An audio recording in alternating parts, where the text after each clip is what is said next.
All right, this is DJ Rossstar's Punk Rock Show. Would you like to introduce yourselves? I'm David Kennedy. Anthony Celestino. And are you in a band? Yeah, I play guitar in Boxcar Racer. I play bass in Boxcar Racer. All right, and I think we should start off with the name. Who came up with the name and what does it mean? The name actually, I guess, came from Travis had an old band like a long time ago. They never really did anything, but he had told Tom about it, and Tom was like, "Oh no," he just thought it was a cool sounding name. There's not really any like cool story behind it or meaning behind it. It's just really a name that had some sort of ring to it Right. that we all felt comfortable with. Nice. And it wasn't taken. How did this whole band form? Where did this come about? I guess it came from Tom and I over this 2 summers ago or something like that. We started just kind of hanging out more and talking about music, different kinds of music. Like I always played in like hardcore bands and this and that, and he was always playing in Blink. So we were trying to come up with something that maybe neither of us had ever done before, in a direction that neither of us had ever done. And then kept on talking about it and coming up with different ideas. And then finally, we decided that we were going to actually do it. He had been talking to Travis, and Travis had been thinking about doing something else, like a different type of band. Yeah. So he wanted to do something on his off time, and he had talked to Travis about it, and he was interested and wanted to hear it, and once he did, he was cool with it. So we kind of started coming together. We started rehearsing with Travis, and it developed into something totally different than we originated with. Yeah. But just because we had to play louder, and as I guess we're all comfortable doing that, and then and at first we didn't really know where it was going to go, what it was to sound like. So, but we knew we needed somebody as amazing as Anthony. So we had to go and find him. But it was easy because he's a good friend of Travis's. Well, yeah, and then to add to that story was that when Tom was and they were thinking about doing a side project deal or like what they were planning on doing, me and Travis were talking about it at the same time because we've been playing music together for 10 years, and he had came up with it saying, maybe we can get together like when we get done with the Blink tour and write some music or whatever, and then 2 weeks after that, they were done with their tour, and he had told me that Tom was interested in doing a side project as well. And then he showed me some of the material, and I was like, man, that's cool, It'd be cool if it could happen that way. So it all just kind of just slowly but surely just came together, and then we all met and kind of just hit it off from the get-go. Nice. Do you guys play in any other bands when you're not doing this? Not as of now. I was playing in a band called Over My Dead Body, and but that was a year ago, over a year ago. And because we got busy with recording and everything else, I needed to concentrate on this, and they had like stuff they needed to do, and I wasn't gonna like hold them up, kind of. Yeah. So like I wasn't able to play in that band, but come January, we'll be looking for new bands, start new things. So we're doing this through the end of the year, and then we'll get busy on other stuff, and having fun next year. Really? And Yeah, well, when I get back, I'm gonna go into the studio and record some things that I have. really? Yeah, Is that totally separate from Boxcar. It's just something for myself and my friends. So I don't know if we were even gonna put it out. We're just gonna record it to see what it sounds like. Have you been in any other bands before this, or? I was in a band called Eat Shit, but it was translated in Spanish, so it was called Come Caca. All right. That was way back in the day. And then I would just jam with different musicians, just people. I played a lot of jazz with a lot of different people, and then funk and stuff like that. My influences are everywhere, so I was just playing with different people that play different styles of music. So if you grow as a musician, if you play everything, Yeah. So, That's my shortcoming. so, you guys are saying come January you're going to look for, other things to do. Is there going to be another Boxcar CD ever, or? Yeah, it's just a matter of how things are going to work out and stuff like that, and it's a matter of time. There's no schedule for anything, but when we all feel like recording and have this stuff to go and the motivation to do it, we'll do it. But this is just kind of a weird project that was born, so it's kind of got the freedom to do anything that we want to do with it. So that's what we'll do. Really? There's no schedule, but maybe Things maybe can turn on that. Turn of it. Like, yeah, like we that. could. So there's like no schedule, but you could say tentatively maybe start thinking about recording again next fall, maybe the beginning of 2000. Three. No, because 2003 comes up right here. So Yeah. 2004. Oh, 2004, all right. So it'll just see how things come up. That's what happened here. We came together and did this we decided October 1st that it was going to happen. I left on tour to come to the East Coast with this other band, and within that time I had to come home, and we had to start actually finishing songs, and and be in the studio by the end of the month. So it came Wow. together in 4 weeks, 3 weeks, you know, and it was ridiculous. So, and it'll happen that way again, you know. It's a spontaneous thing. It's all a feel. That's what Boxcar Racer is, I guess. It's an explosion of music. Good way of Thank putting it. you. That is nice. Do you guys take part in any of the writing, like lyrically or musically? Well, as the beginning of this project, like I said, it came together so quickly, and the way it had to be done was sitting down with Tom and starting to go over material. He's been with Blink for so long. Yeah. He had tons and tons of cool stuff, like kind of written that he knew that he wanted to do, but he couldn't do it with Blink. He's like, fuck, I got this, I got that.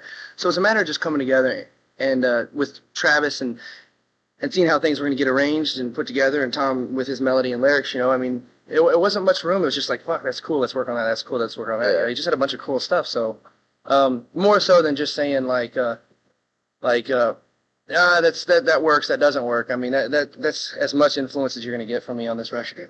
You know what I mean? But Yeah. it's cool. Like, I mean, it's not like it's not an open chord. It is, you know, but it was just that there was a bunch of cool stuff, you know, and those guys, Tom and Travis, are both like, I don't know. I don't want to like inflate their egos or anything, but they're all right musicians and they're pretty talented. And no, they're super rad. You know, they know what they're doing, so that's why they are where they are.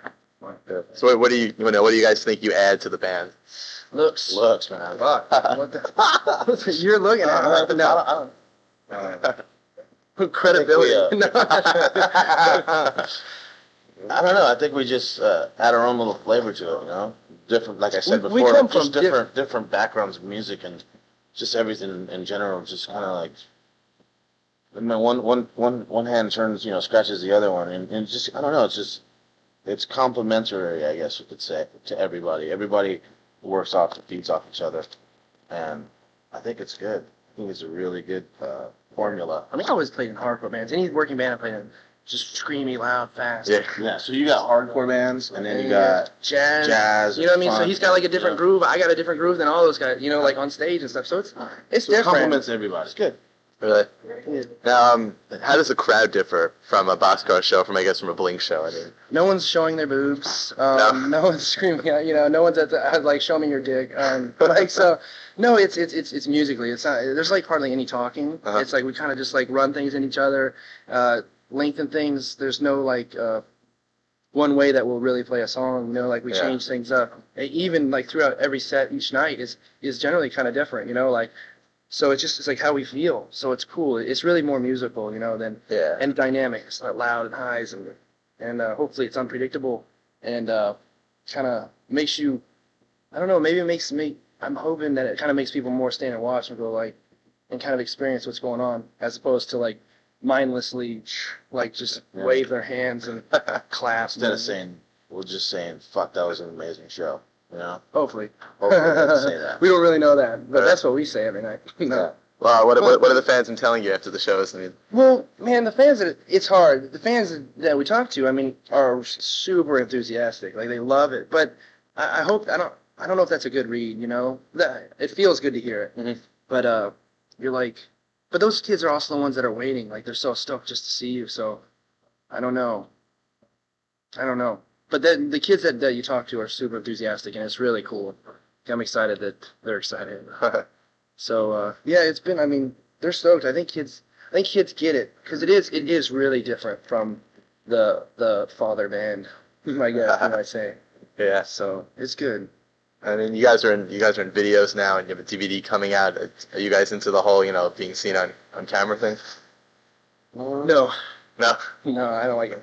No, I don't like so many pictures of me. But I guess it's kind of like like one of the evils of Comes things. with the perks of the job. It's a compromise. Really? Like, there's things you have to do to make it something work and successful, you know, so that people come to your show and people will listen to your record. So it works, but some of it's fun, some of it's weird. Kind of sucks. Really weird. See myself on TV. It's weird just throwing into this shit. You know what I mean? Like, I mean, I was tattooing, and he was playing in a hardcore band. yeah, you know? fuck. I mean, the last tour I was on, I rented some kids. We flew into Boston, rented some kid's dad's van. You know what I mean? That was Yeah. bastard as hell. And like, that's every tour I've been on before. And then all of a sudden they're like, you're in this big recording studio and you're doing this and that and you're recording a real record and there's real people that really know what they're doing Yeah. helping you and you're like, it's so weird. It's the weirdest thing. And they're like, okay, you got to take these pictures. You got to shoot this video. And Anthony and I are like, these guys have had times to train years and years. So they're fuck, they're pros. Like, you'll see it too. You might not notice it. It's weird, but what it'll take for people to like take pictures or like do a video and stuff like that. And it's a weird feeling, like to have all these cameras on you and you're just standing there and you're by yourself and they're like, okay, you hear the beeping off of the song gonna start and there's just one camera on you and there's like 50 people in a room going like this, staring at you, and you like gotta rock and make it look like you're really playing. You're by yourself in front, with camera, and you're just like, oh, this is stupid, but you're trying to represent yourself, I guess, the best way you can. You're on tour with H2O and the Youth. Are you big fans of those bands? Yeah. Huge fans. And did H2O I've been a part of since since they were born. First 7-inch on Blackout record or on Equal Vision Records, and they went on Blackout. And then I played in a band called Built to Last that we played in. H2O and us played in this fucking rusted out barn that was raining, snowing in Sonora, California together like 7 years ago. Like no joke. So I've been fans of them forever. The Used are brand new, but you guys gonna be at the show? Yeah. You'll see, like they're stuck. I started Warped Tour, yeah. Okay, so briefly. Well, you're gonna see them in a more closed environment. Yeah, it's cool, man. They're good. I love their record. Like, and they're cool dudes. Yeah. Kind of cocky, but no, just kidding. They're dicks. No, because of Stardom. No, but they're so it's fun. It's a good tour to be on. Because everyone's fun. That's most important. Is that you like their music and they're good dudes. So we got it all. Nice. You have any last words before you go? For what? Any last words before you leave? Like to kids that want to be, in a band or trying to. No. No, just kidding. I want to say that your dreams are reality. Make them that. Oh, damn. You've been working on that all night? No, I will say play music that you love, play with people that you love, and go on tour, and that's it. Don't worry about all that bullshit. Wait, can you just do the plug? You can come back. Anthony. Yeah, really quickly. Just got to do the plug. To say, okay. I guess, you can say, hey. He's got the fucking voice right here, man. What do you say? So you say a person, hey, you say your name and then your name, and you're from Boxcar Racer, and you're listening to DJ Rossstar's Punk Rock Show. Okay, hey, this is David. And this is Anthony. And you're listening to DJ Rocks. Yeah, try to hey, you say that word. Hey, this is, say David, and I'll say Anthony. When we say Boxcar Real Racer? quick, say hey, this is David. This is Anthony. And we're from Boxcar Racer. And you're listening to DJ Rossstar's Punk Rock Show.